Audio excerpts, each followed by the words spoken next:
Well, happy St. Patty's Day to everybody who ever gets a chance to listen to this. It may be years from now before you ever check this out, but this is the St. Patty's Day following the fall of a pretty large investment bank, a bank by the name of Silicon Valley Bank. And I actually wanted to talk a little bit about them. I'm going to bring up a whiteboard that kind of goes over a little bit about what we're looking at.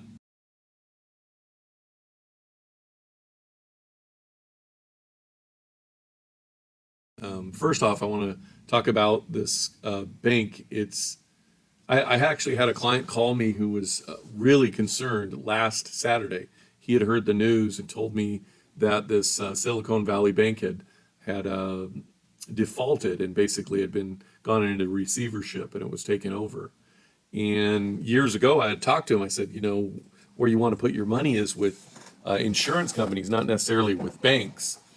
But what I find so remarkable is the use that many banks use in that they themselves use their leverage, their cash, and their assets. They use life insurance oftentimes to keep assets in.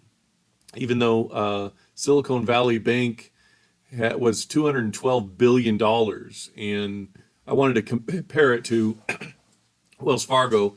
Wells Fargo is $1.8 trillion, but of all their assets, they have 20 billion in just life insurance. Now, I tried to figure out what that amount was for Silicon Valley Bank, but what I found was this, and what this shows is that other employee incentives and benefits on their balance sheet, it shows this little asterisk with a one. Other employee incentive benefits, including employer payroll taxes, group health and life insurance, share-based compensation, 401k, employee stock option plan warranties and other incentive plans, retention plans, agency fees, and other related expenses.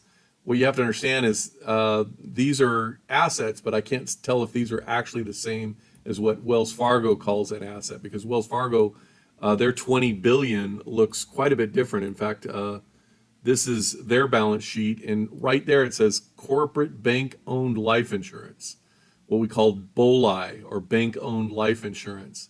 Now, a lot of people try to understand, well, why does an insurance company or why does a company do that? But first, I want to take a look at the size of these companies. The size of a company like Wells Fargo, they have $1.8 trillion dollars. So 20 billion in assets or 20 billion in life insurance doesn't make up a huge amount, but it's determined that they have about half as much in value in real estate. Silicon Valley Bank was 18 here. So a week ago on this depositaccounts.com, they were number 15. So on Monday, I believe. So this is the Friday after, so you can tell how fast this all happens. But just to let you know, dollar wise, the stability of a company, you want them to have assets. And one of the reasons banks use bank-owned life insurance is the growth rate. They can get a higher rate of return in their life insurance than they can in other different assets that they can own. Another advantage is the tax deferred growth. And when you look at tax deferred, they realize that things like CDs, short-term bonds, zero market risk, those type of things have no risk to them.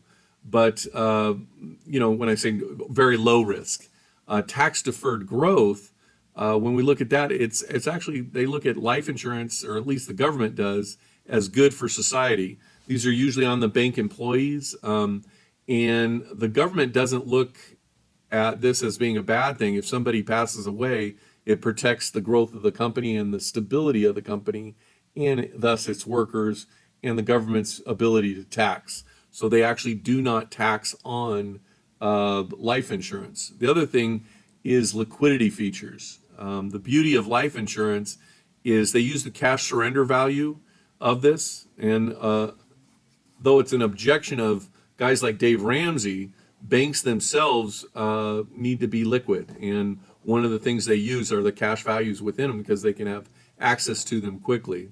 The other thing is key person protection. These bank employees, usually the presidents or bank managers, this is a tax-free benefit that goes to them, and it's apart from the bank.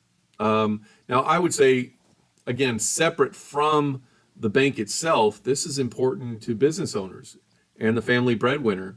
And you think about the key person, if you're a business owner or you work for a company and you have key people within your company, this is vitally important to make sure they're protected. The last thing is the contribution limits. When you look at qualified plans, they have limitations. 401ks, even Roth accounts have limitations. Whereas life insurance, the restrictions are determined really by how much they can fund it by these banks. And banks, unbeknownst to many banks, they just the truth is Silicon Valley Bank was poorly managed. The fact is, a lot of other banks are going to do a whole lot better than this, and these go in cycles. You're going to see points in time where banks fail more, but when you look at the overall, insurance companies have a lot more stability. So my recommendation is to contact us, let us know. Go to my Calendly site. It's calendly.com/wealthplanman, and let's schedule a time to talk about how you can use BOLI. Only instead of it being owned by a bank, you be the owner of it. Thus, you be your own banker. And that's sort of why I wanted to call today or talk today and recommend you look into this and go to my site, jenningsinsurance.com/webinars, and you can see all sorts of different webinars from Tom Hegna because he's really the GOAT on this, the greatest of all time. So best wishes to you. Have a happy St. Patrick's Day.